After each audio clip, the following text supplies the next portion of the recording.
hell is the name of that road in Joburg? What's the name of the road in Joburg?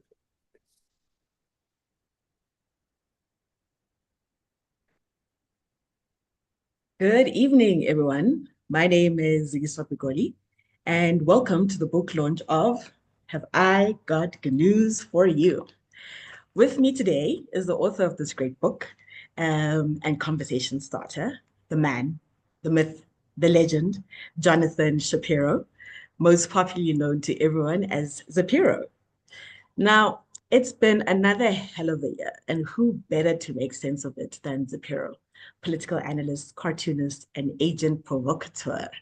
He can knock the air out of us, rock us back in our seats, and force us to bolt upright with a 1,000-watt jolt of electrifying shock.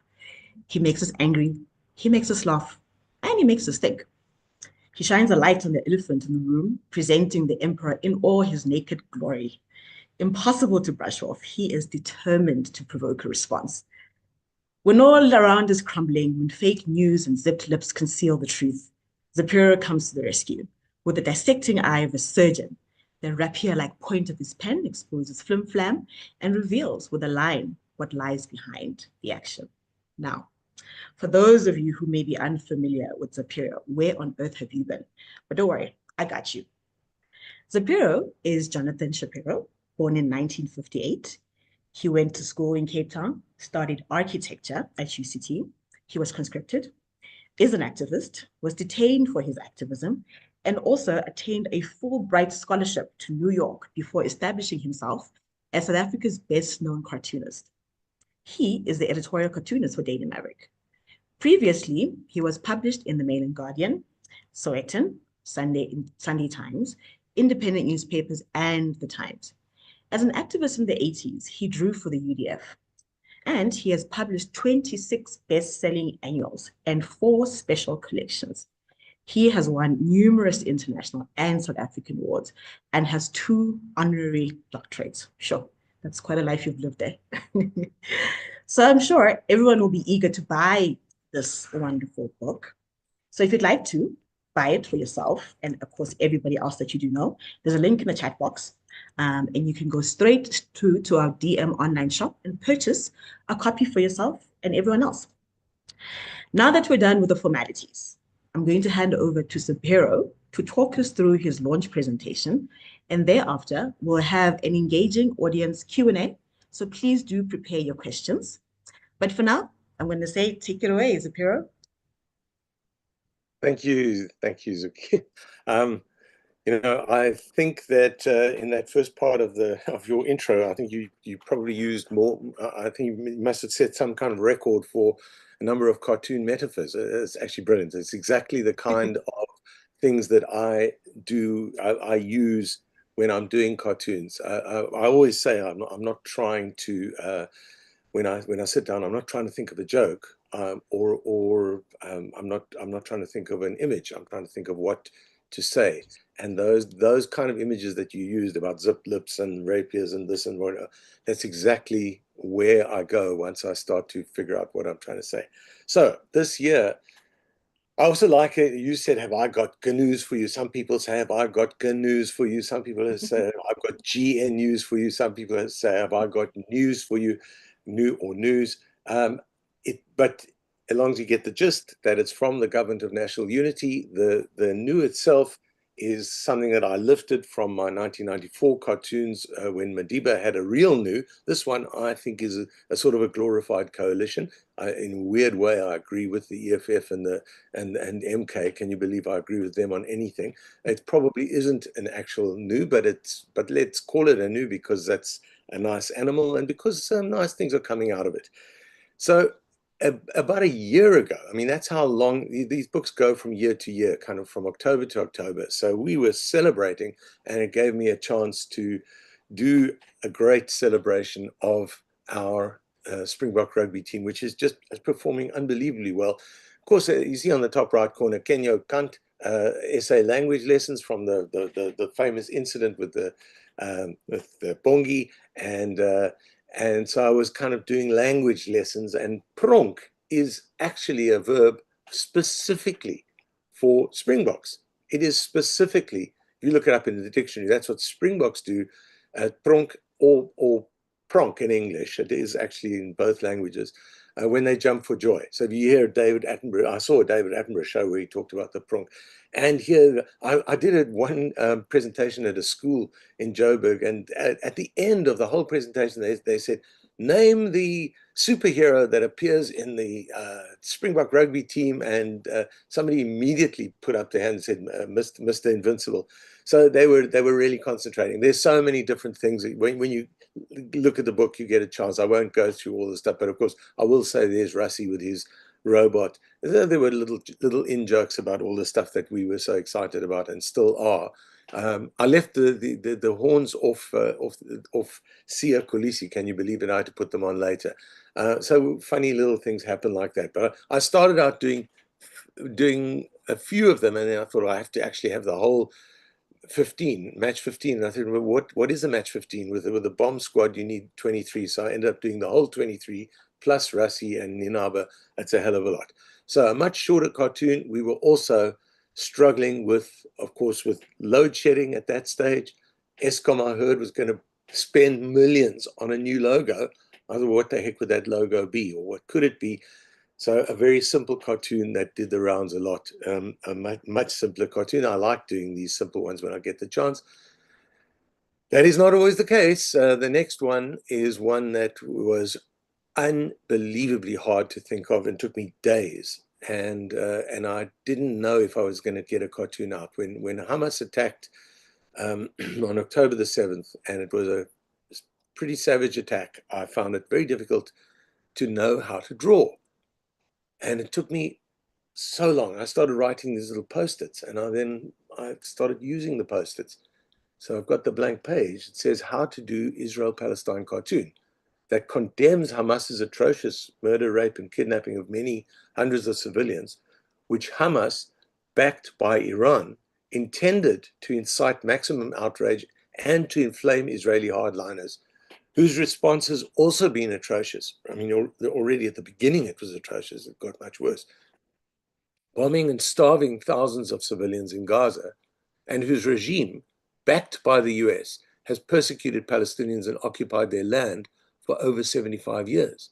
And then the question marks and exclamation marks on these posters, as if there is no drawing, because I couldn't figure out a drawing. But in a way, going through all of those issues, it became the cartoon, those post-it notes, and it was a cartoon that elicited a lot of reaction, and a lot of thoughtful reaction, this one in particular. Of course, it was going to get much, much, much worse very quickly. So the next one is very different. There you see Gaza, school, apartment, shelter, hospital, and then that little piece of paper that comes floating down, the disclaimer, but, from the Israelis, but unlike Hamas, we don't intend to kill civilians. And that's an absurd claim to make from a country that prides itself on having super accurate kind of smart bombs and be able to kind of pinpoint where the supposed Hamas people are, in amongst the civilians that the Israelis are saying that they are hiding amongst. And yet they're killing vast numbers of civilians. And it's an absurd claim. So that's a hell of a serious start after the rugby. We then move to the end. We're already at the end of last year. And at the end of the year, I often do a cartoon that kind of talks about things that have happened during the year. And in fact, they put it on the front page of Daily Maverick's weekly 168. And I always remind people, in case you've forgotten, but why is it called 168? Because 168 hours in the week. Branko knew that. The rest of us had to find out. But in 168, on 168, I came up with this little phrase, the year that exploded, and they thought that that's what they would use for the headline, which was great because the road exploded in Johannesburg, and it kind of said so much about all the stuff that happened in the year. So we called it the year that exploded. And there's Thabo Bester coming out there, you see in the bottom left, and there's the EFF Malema on that bizarre platform and the sort of fascist look that he had. And there we had the Minister of Electricity, like a sort of Harry Potter minister, waving his wand to try and get electricity out of nothing. Siya Kolisi, who appears down at the bottom of the page. I don't usually put the whole front page on, but it felt like this one needed to have the entire front page to kind of sort of be emblematic of the year, and the avian flu and the elections that were about to come up. Oh, right in the middle, of course, you see the first version in this presentation of Fikile Mbalula in that bizarre, I don't know how many of you actually saw him go out in that Dolce & Gabbana outfit, that sort of yellow outfit with the black trimmings. And I have said many times that, he's got kids. His kids should say to him, Dad, do not go out like that. You may end up like that for life in cartoons. I added the red nose, of course. He is a very clownish figure. So we move into the next year. And at the beginning of the year, something quite big happened. The ANC had its 112th, the ANC was celebrating its 112th anniversary. January the 8th statement always comes out in these boring speeches and that. But I felt the ANC really did kind of look 108 sorry, it's 112 on the 8th of January. But the other thing that happened is that Jacob Zuma, long time, lifelong member of the ANC, suddenly decides to kind of steal all the ANC's look and steal the logo and steal the colors and start his own party, the MK party. MK being the spear, and he basically stole the spear. Cyril's left with a kind of colostomy bag or whatever that thing is, and it really set the tone for the year. And so there's a whole lot of election stuff that crops up. Now, moving from one sort of decrepit old crook, Jacob Zuma, to another slightly less old, but equally decrepit and equally crook, we have Iqbal Survey.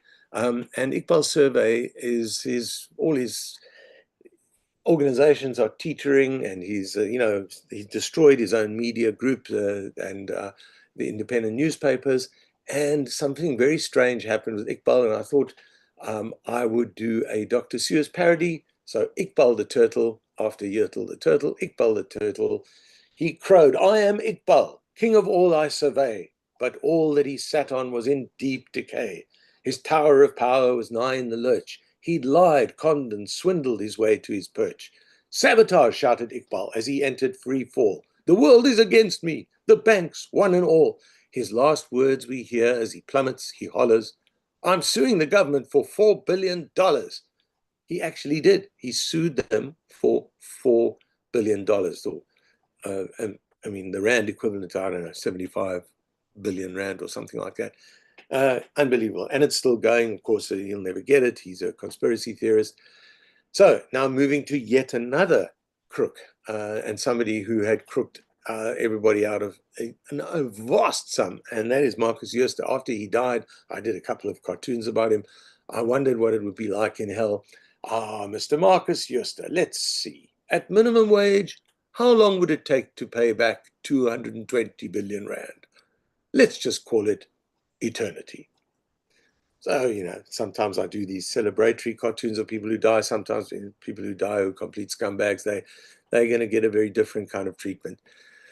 Okay, so these segues are, I'm sort of kind of enjoying the segues. Okay, move from one scumbag to another. And this is across the Atlantic and to somebody with immense power. And unbelievably, Donald Trump was getting the Republican nomination for a second term after all the things that he had done. So I moved across the Atlantic. A Nightmare on Pennsylvania Avenue 2. And there's, Donald Trump getting that nomination in full nightmare, full Freddy Krueger mode in the Republican theater, the GOP theater. Absolutely staggering. And what was equally staggering is that shortly after that, their version of the Constitutional Court, the Supreme Court, was looking at what he had done as a total insurrectionist who'd instigated an insurrection against his own state when he was still president.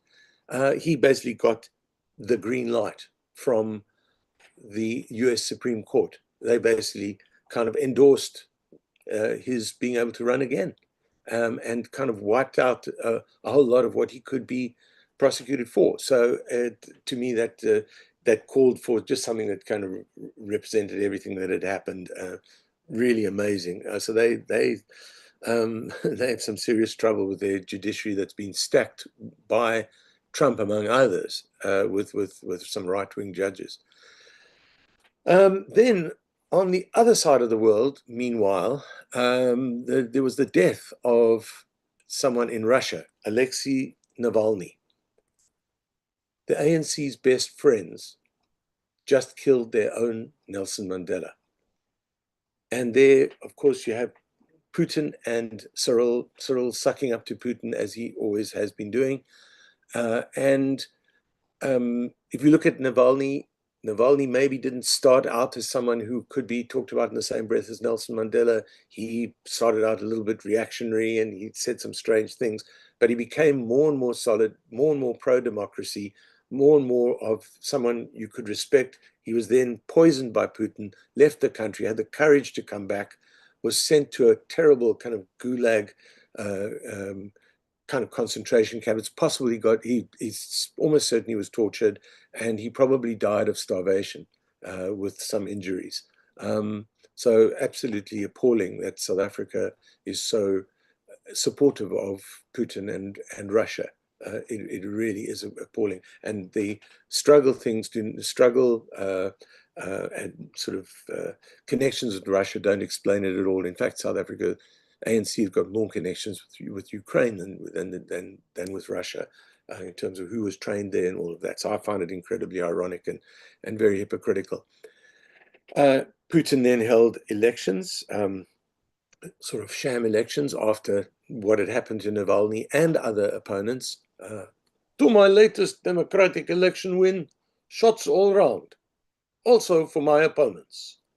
So there were people, of course, killed by Putin's thugs, essentially by him during that run-up, not least being Navalny. Still on international relations, and I started out with some pretty heavy things on Israel and Palestine. Joe Biden, still president, is now starting to get, the US gives Israel such a free ride, but he's starting to say that he needs to criticize Israel. He says, Israel has gone too far. Time to express our extreme disapproval. Here's 25 bomb-equipped warplanes. Don't do it again. Which is essentially what really happened. He did said he was going to express his extreme disapproval, and then almost immediately supplied exactly that, a $2.5 billion package of these bomb-equipped warplanes. Unbelievable. So yeah, that called for that. Now we get into the run-up for our own elections, which were now it was getting fairly close. We're in at the beginning of, we're in March, and so now we start talking about our elections. Remember, Roger Jardine had, with great fanfare, gone to starts now. Within a few days, within I don't know, about 10 days or something of the launch of Change Starts Now, they suddenly said, "Oh, we're not going to be able to comply with the IEC regulations." So they basically said, we can't run. So Change Starts just now, closed till 2029. Really bad start. Apparently they like the drawing. Somebody has bought a print of this drawing for Roger Jardine, and apparently they've got it up on their site. So it's weird. I remember Peter Dogasis said that sometimes people who he used to attack would be sitting in the third row laughing. It's weird when that happens, when you do something that you're trying to actually criticize, and they kind of. But anyway, I don't mind. They're not bad guys or anything. Now, something that happened during the run-up to our elections, I kept hearing this, I'm sure you did as well. Is AI a threat to your job? Let's see. ANC Secretary General says, without irony, we fought load shedding. We fought state capture. I mean, that is a direct quote.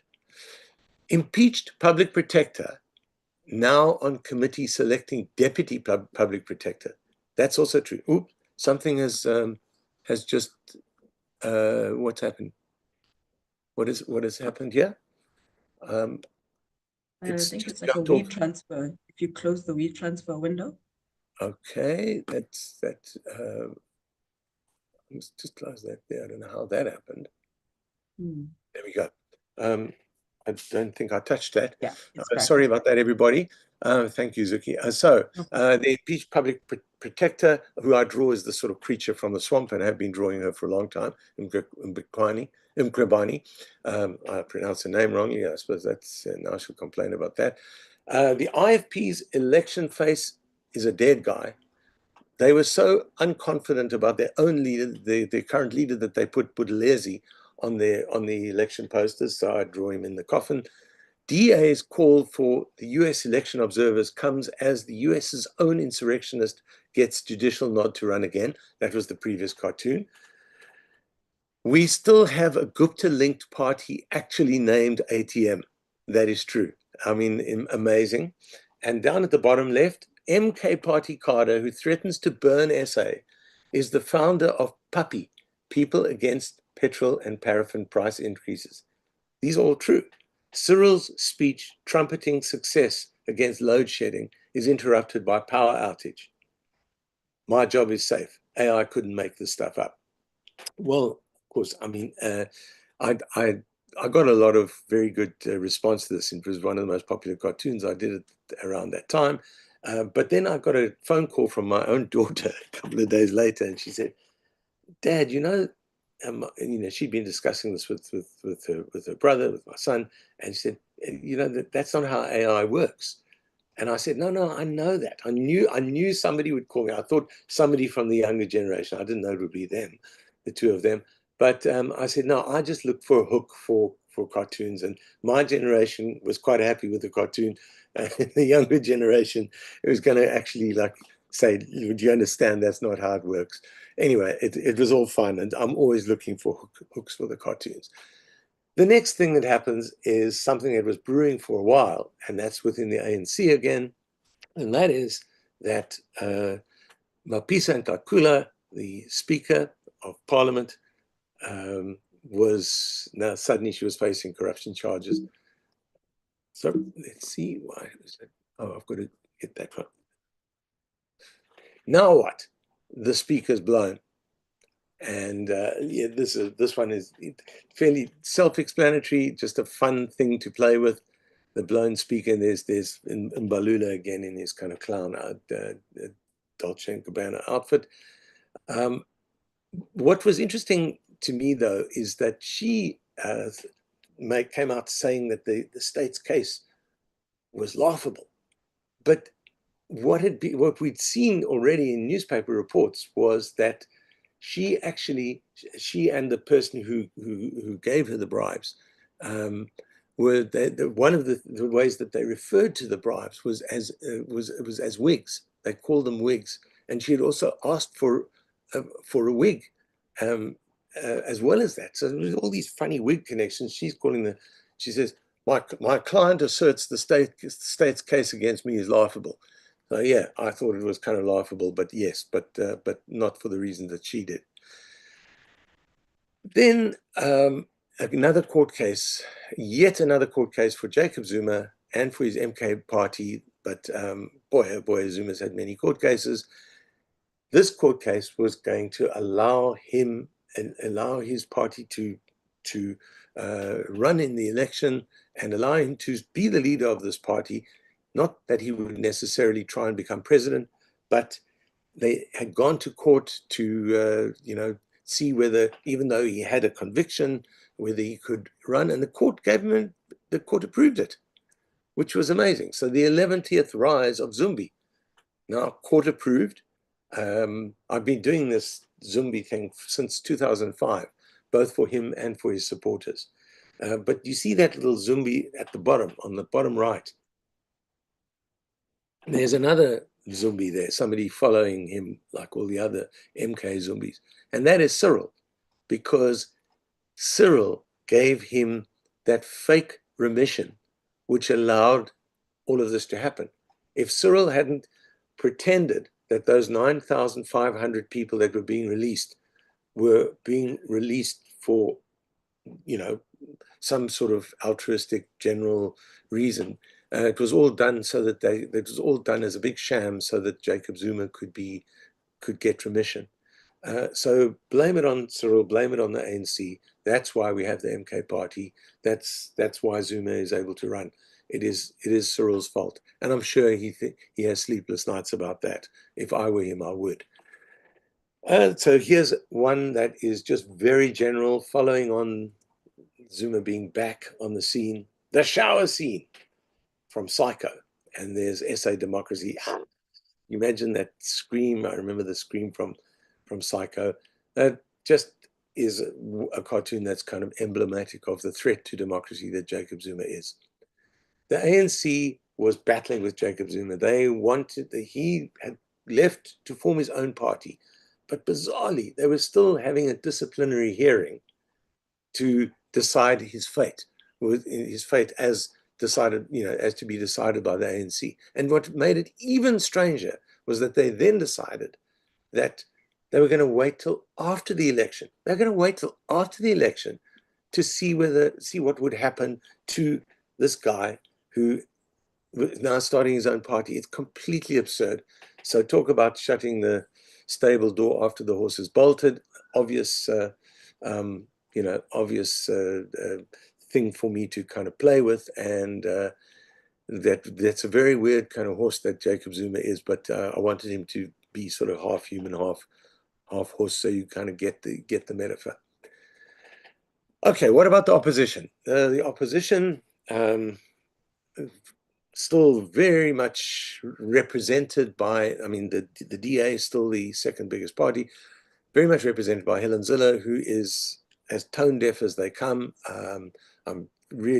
She doesn't really care what anybody thinks of what she says. She's always right. But her prodigy, he started saying, John Steenhuisen started talking about people coming to the Western Cape as some kind of sort of immigrants or migrants or whatever from which she had said in different ways. So I thought I would do the Helen Zille School for the Politically Tone Deaf. And young John is my star pupil. You can imagine her singing along with this terrible tone deaf sort of screech that's coming out of his mouth. And they are the only two people who seem to enjoy the sound of that.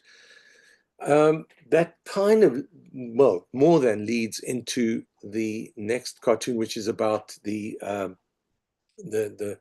ad campaign that the DA ran, where they thought it would be a good idea to burn a flag to show how bad things had been.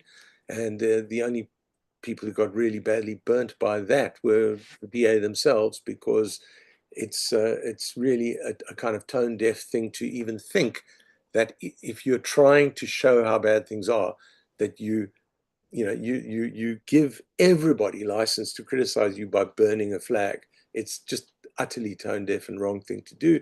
So Steenhuisen burnt his fingers. But then the DA started to be criticized by other parties who are far worse. And I looked at the hypocrisy of the criticisms, and I did this one. And there's the burnt flag on the left, the DA ad. You think you've got problems, says the Constitution, now burning because all those other parties are advocating things that are entirely unconstitutional and would essentially be burning the clauses of the Constitution, if they have managed to enact any of them.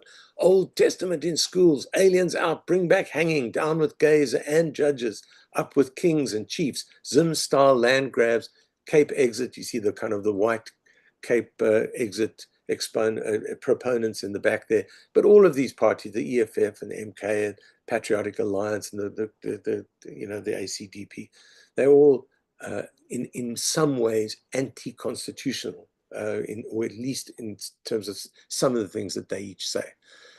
The election happens. What happened in the elections? The two biggest things are, of course, what happened to the ANC, but the other things, the incredible rise of MK under Zuma. The picture emerges. The Spear 2. So, of course, those of you who remember the spear, which I'm sure are many, the spear was that phallic spear hanging down in the case of Brett Murray's painting.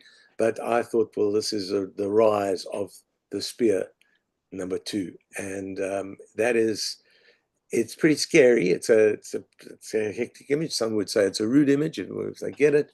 Then something happened in KwaZulu-Natal. We had an actual tornado in KwaZulu-Natal, which gave rise to a second sort of Zuma cartoon. And the little South Africa says, Toto, we're not in Kansas anymore. That, kind of Dorothy with Toto, Toto the little dog, and with the Constitution, which is under threat, and with the whole election, which is in some way under threat. And the MK were contesting the results, even though they had done so well. I mentioned that, and we all know that the ANC lost a hell of a lot of votes in that election, and I was suddenly noticing a kind of a shift in size and scale, and I thought it'd be fun to do resized Big Five. The ANC now on 40. 40% is still pretty big, but it's a hell of a lot less than the almost 70 that they used to have and the 60, whatever. But then to scale, the DA kind of seemed like a white rhino. They're on 22%. MK is a pretty big leopard on 14.5%. And they're still claiming we was robbed, even though they've done so well. Now the kind of lion of the EFF, who kind of like to be a bit like the ANC Youth League used to be, the raw young lions, raw. So they're in the red, they're the kind of red lion, but they're pretty small. Are now reduced to 9.5%. And then the IFP is reduced to a 4% party, and they actually have an elephant on their logo. So we do have a weirdly resized Big Five. This cartoon got so much attention during these coalition talks that I thought I'd really play with that and do some more. So there's more Big Five talks up at the top. There's that strange resized Big Five and sideliners to scale. You see along comes that hyena, which by the time you look at that to scale with the little elephant, that's the Patriotic Alliance on 9 seats, the Kingmaker. Then you have Action SA. They're kind of fierce, so they'd be the Rattle, the Honey Badger, Freedom Front Plus, that funny, the armadillo, the Fok, and then Holomisa is a bit like the warthog, and then the ACDP, the head in the sand, and then you go down, you see all the parties. You have to look at the book. I will point out right in the middle, the oxpecker, Al Jamar is the ANC's official oxpecker. They pick all the kind of ticks and leeches and whatever else, all the kind of insects and stuff, bugs off the ANC's various orifices. And I also point out Patricia DeLille, and almost at the end there, the Good Party will adapt for food. She's a chameleon. And then right at the end, you've got the PAC is now this tiny, tiny little hippo. And that other bush baby says to the PA says to this other thing, the UAT, because I don't remember what that party is. Says, never heard of you. And that little party says, aren't you dead? Which is, I kind of also sometimes wonder that about the PAC. So now you've got the new running like hell. And because now they've got to get the new formed. I think I have to speed up a little bit, and I will. So speeding up, let's try this again. You'd work with him, but not with them. They'd work with us, but not with her. TikTok people, I'm on a deadline. So the government had to be formed. And they managed to form it just in time, which became the New Dawn. And that's one of my favorite cartoons, I think, in the book. But, the idea of it's from the Lion King, but you always have that tiny little Simba just held by one. Now you've got all these people trying to hold up this big thing and wondering, where will it succeed, etc. And you've got I had the chance to do the hyenas with the Zuma stuff. Now we have formed the government, now we have to form the cabinet. And that was also a hell of a process. So we have here, IKEA regrets we are unable to supply a model that allows for add-ons and position changes every 5 minutes, which is what we were seeing in that. And eventually, after a hell of a lot of horse trading, with all of that, there was in fact a cabinet formed. But that our cabinet was already one of the biggest and most bloated in the entire world. And now what happened with all these now 11 parties, it got even bigger. And when the cabinet was formed, it was even bigger than before. 11-party new cabinet, 75-seater, 75 positions of ministers and deputy ministers. I had to kind of figure all of that out. There would, in fact, be 75 according to this formation. Seriously, says the new. One staggering appointment was for Ministry of Arts, of Sports, Art, Culture, Gayton McKenzie, ex-gangster, very proud of it. What Gayton is planning. This I did with Richard Poplak. You see, he sent some of this in this text, and then I worked on it, and we added some. So, what Minister Gayton is planning: losing teams executed, Sarafina 7 in space, the ABSA illegal immigrant cross-border marathon, Big Brother Gayton, Constitution burning competition, the Gayton McKenzie Know Your Old Testament or Face stoning schools quiz, the running of the Somalians, that, like in Borat. Yeah, Gayton is a major populist and a grandstander. Let's see. We're still waiting. He's already kind of done a few things that sound good and a few things that sound really terrible. Back to the United States. We then had the first debate between Biden and Trump. So you thought 2020 was bad. Where am I? These two dinosaurs, old men. But Biden really didn't seem to know where the hell he was. And it took an enormous amount of persuasion to get him to stand down and let his deputy president, his vice president, stand. So when Kamala Harris came on the scene, you can do it. You just have to beat a lying, sexist, aging, bullying, crotch-grabbing, corrupt, narcissistic, vindictive, law-breaking, delusional, tax-evading, treacherous, criminal, egomaniac, rapist, psycho, who the bookies have as 60-40 favorite. And you'd think that she would be able to beat him. I really was hoping. And unfortunately, the bookies were right. So back to us. Now we have the MK party having won enough seats to get enough votes to get lots of parliamentary seats. And they were putting up John Hlophe, the impeached judge, impeached for terrible things that he'd done over many, many years, which I can't go into.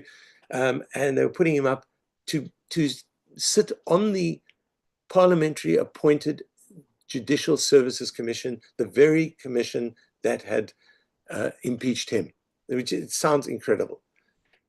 Any dietary requirements, Dr. Hlophe? I've drawn him many times as a vampire, and it clearly felt a vampire of the judiciary, of Lady Justice, yet again.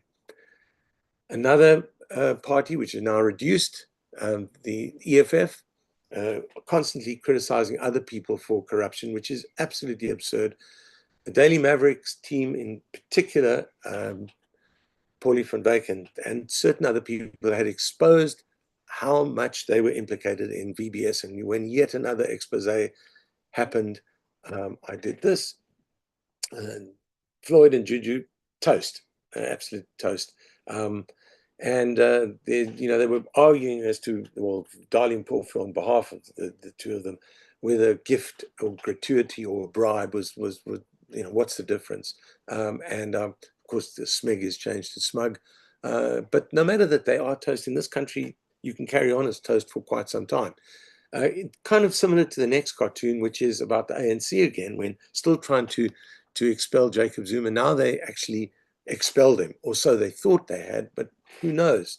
It seemed to backfire on them, and Zuma still seems to think that he's a member of the ANC and of MK. So it's a very messy kind of sort of backfiring, firing, who knows?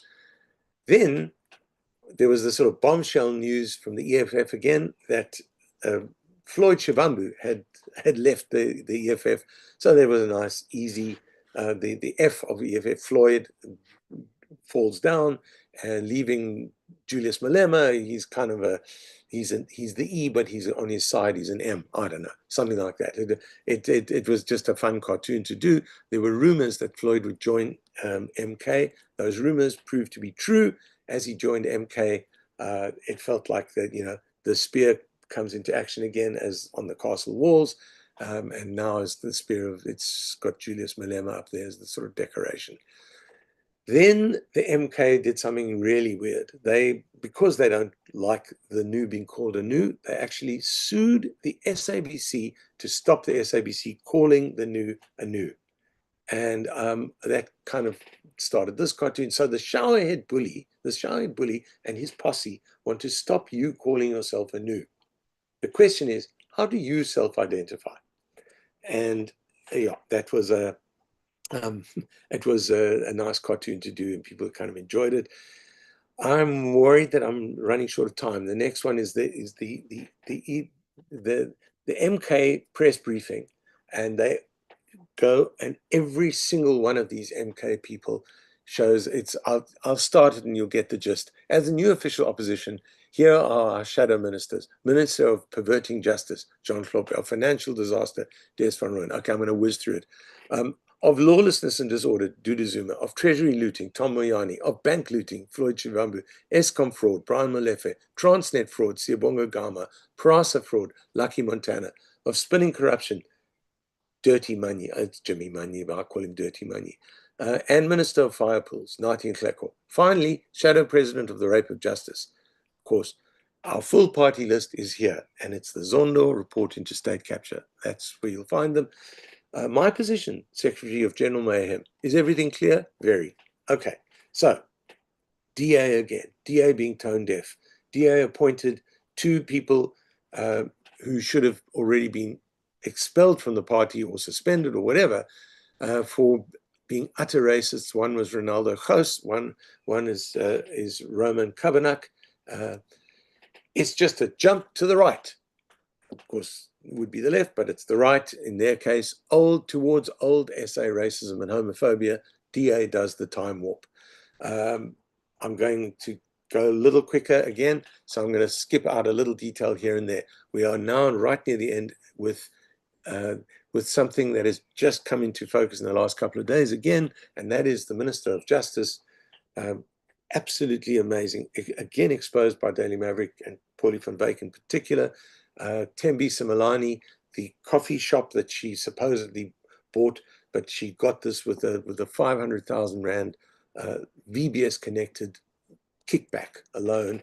So there's Thembi Simelane's coffee shop. What elephant?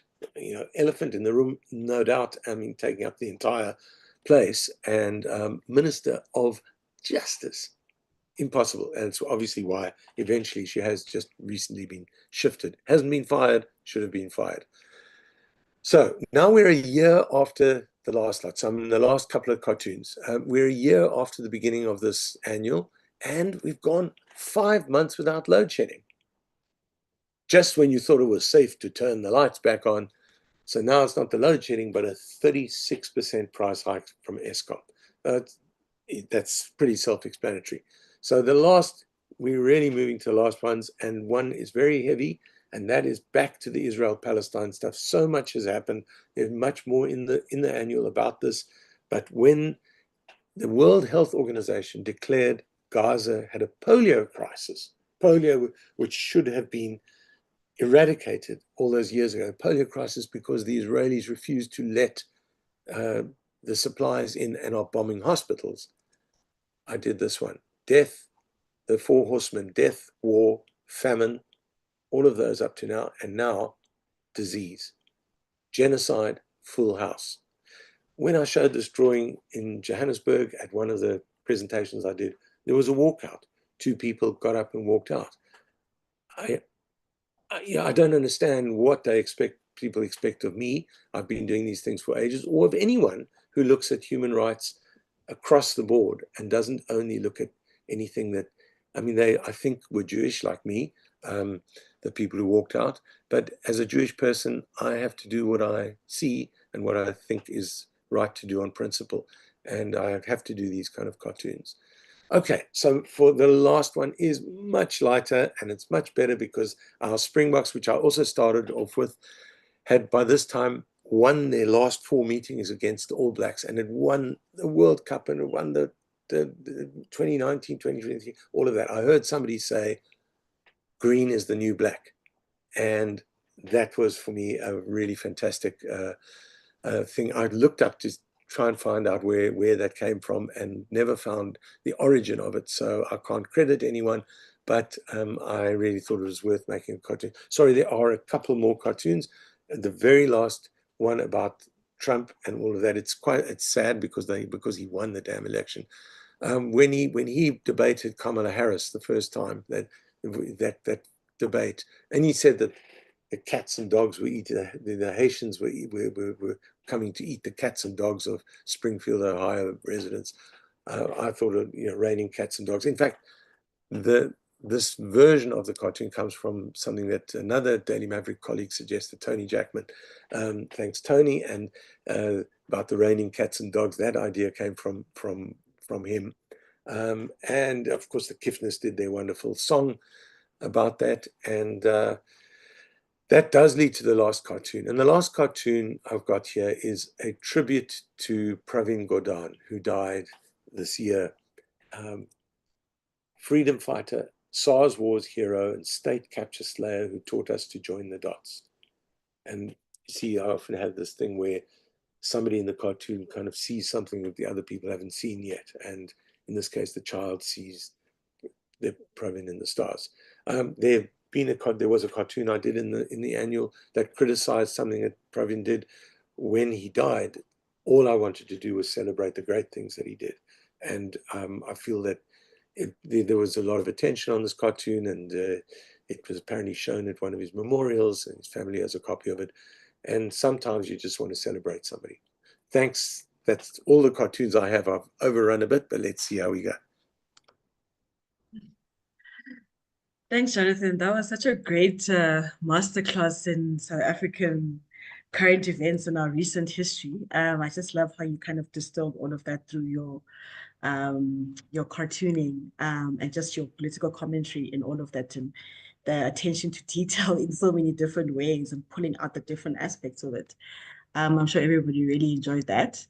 So I think with that, let's go into the next segment, which is the fun part. Not that your part wasn't fun, which is getting people's questions. I'm going to start with Judy Hill.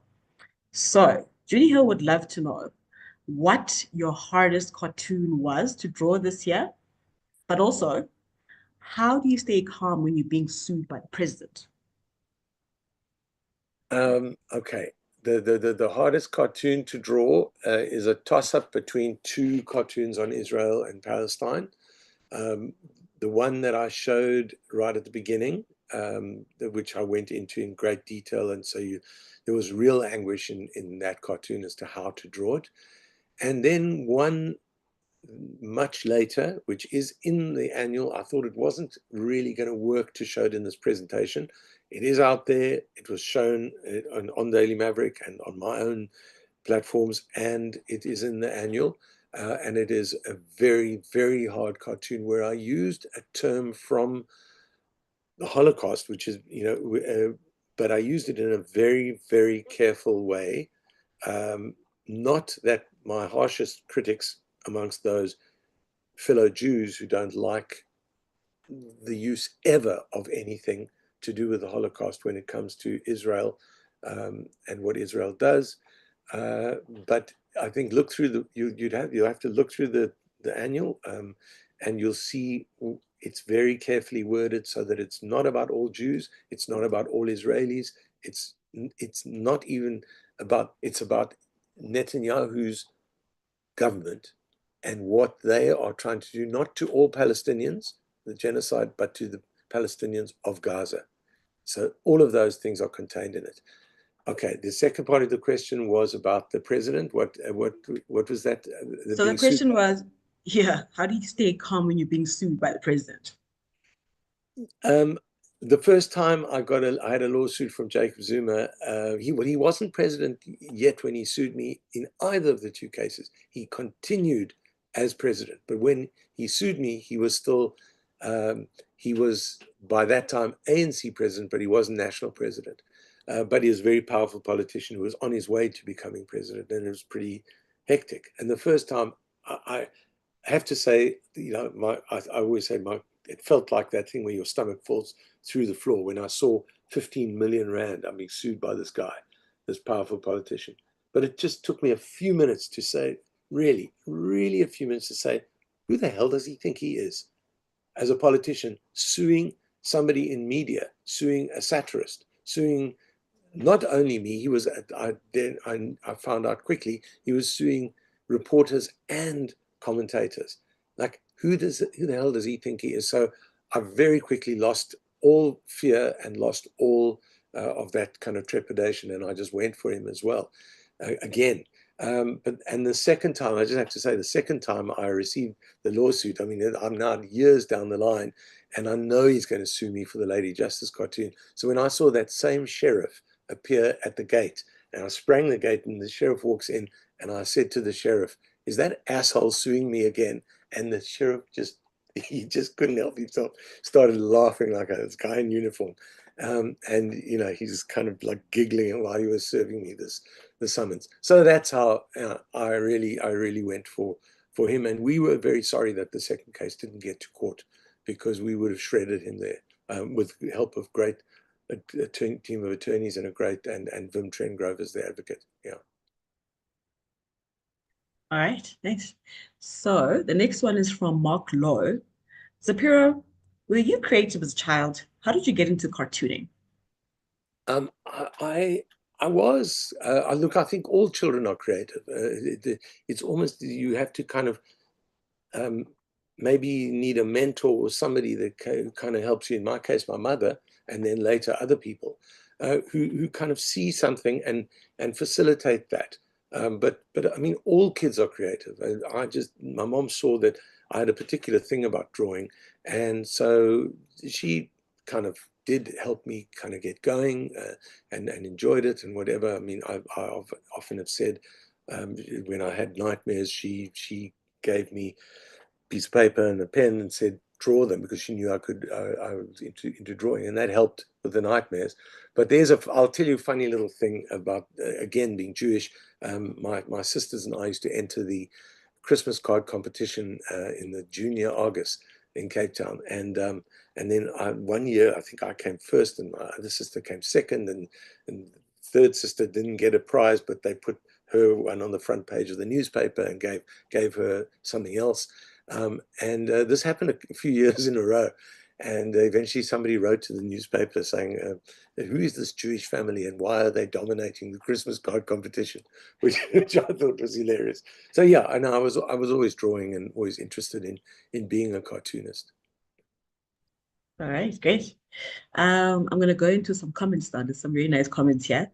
I do also want to encourage other people to please keep submitting your questions. So some of the comments. You are our genius historian, commentator, comedian. I'd rather buy all your books as a serious, funny history of South Africa than all the heavy histories of South Africa. I wish you'd sell all your annuals together. Well, there's a thought. Maybe we can sell them all together at some point. Some of them are out of print, unfortunately, but I'm so happy to have them as a sort of both a record and a Hmm. commentary on what's Yeah, going on. They kind of they sort of do both. Yeah. yeah, yeah. Ingrid Kemp says, thank you for a brilliant webinar. I have such respect for Zapiro's genius. Graham Sinclair, is it possible to buy an original of one of the cartoons? Yeah, just Zapiro at Zapiro.com. That's and ask like what's available. I sell originals and I sell prints. Yeah. Oh, okay, great. Um, there's another one from Graham. He says, like all cartoonists, Zapiro speaks truth to power through art. At best, it is poetry through brushstrokes that helps us all see the world in a different way. Okay. Wolfgang Pressier says, this was a fantastic run through late 2023 and 2024, full of terrible events, but you make it bearable. Thank you, Zapiro. And he says he is a loyal insider. Thank you for being a loyal insider. And we have some more comments here from Sarah Hepburn, who says, Zapiro is our national treasure, undoubtedly. That's quite the statement there. Anne Marie Smith, my favorite cartoon is of Juju and Floyd as toasts. No, Okay, I'm going to go back to some questions that we have. Um, Cecilia Wedgwood says, who gives you the most flack?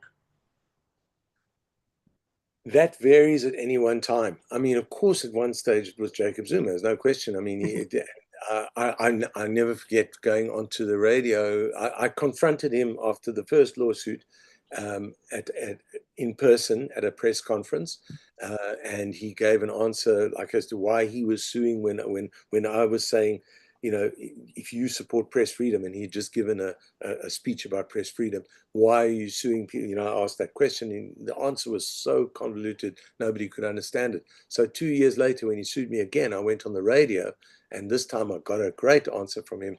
I got onto Reedy Clubby's show, and she said, "Oh, it's Zapiro, Mr. President," and uh, and I said, "Why are you suing me?" Or he wasn't president. He still wasn't president. He was just late 2008. I said, "Why are you suing me?" I asked the same question. He said, "I saw your cartoons. You are invading my dignity." So I just wrote that down and put that on the back of my next book. But I'll just tell you, there have been other people over the years. For example, Buthelezi. Buthelezi hated me. I mean, the feeling was mutual because he was parading himself in his later years, certainly as a sort of an elder statesman and peace lover and all that. He had blood dripping from every orifice, and he instigated protests against the Department of Education in KwaZulu-Natal that was about to publish a very critical cartoon I had done of Buthelezi, one of the best I ever did, which had already been in a national textbook, and now it was going to be there in KZN. And so he organized protests. There've been many people who really, I think Iqbal Survey hates my guts, but then again, that's mutual. And in Kobani, they both sued me in the same week, or tried the letters of demand. I mean, as a cartoonist, you expect those kind of people to do that. So I don't know the exact answer. I guess it's a toss-up. Yeah. Okay, we've got another question here from Martin Janssen. And he says, being a political cartoonist, surely you would want the maximum number of South Africans to access your work. But don't you think that confining your work to the DM some cultural references limits you? Oh, Martin, that's a good question. And Martin knows that I have at various other times in my been in a far sort of a broader kind of sector. The Daily Maverick, I'm hoping, is getting to more and more people, but it's a sort of a function of how things have happened that I got pushed out of the Sunday Times because I did cartoons on state capture issues, on especially with the rogue unit report that they didn't like. That was the beginning of my getting pushed out of the Sunday Times. So that was a one newspaper I got pushed out of. I had been in the Sowetan as well for 11 years, which was one of the best things I ever had. You know, I was at one stage in the Sowetan, the Mail and Guardian, and the Sunday Times. But those were days when newspapers were strong and when I was able to be in these three very different publications and get to very different kinds of people. Look, Daily Maverick's numbers are growing, so don't downplay that. The numbers are growing and a lot of people are seeing. But I landed up having to leave the Mail and Guardian because they got so politically correct under Varashni Pillay that I found it insufferable. And then so that was a pity. I had already left the Sowetan, and then I got pushed out of the Sunday Times. Branko at that stage was there to say he didn't entice me, but it was a fantastic platform for me to join. I'm very excited to be with Daily Maverick, but it's a different phase in my life. And having been an activist for 10 years and being mainly in some underground, some alternative, publications, some other struggle publications, and then in all these different newspapers, I'm now I'm in a different position, and it's worked out that way, and I'm very happy to be associated with Daily Maverick. I hope that partially explains it's the circumstances have got me here, and I'm happy to be with Daily Maverick. I am also sad that I don't have such a sort of general spread as I had at some other times. Yeah. Okay. Thank you. I think that was a very good summation, Jonathan. And on that note, I think I want to remind everybody, just in terms of accessibility, that Daily Maverick continues to be accessible to everyone and free, for everyone to access at any time, because, what is paramount to us is that people have the information that they need to navigate this world that we have. So thank you so much, Jonathan, for your presentation and for your generous time. And thank you so much for everybody who joined our discussion. It's been a great hour, and good night. Thank you, Zuki, and thank you everybody who joined. I've really enjoyed doing this. Okay, great. Bye, everyone.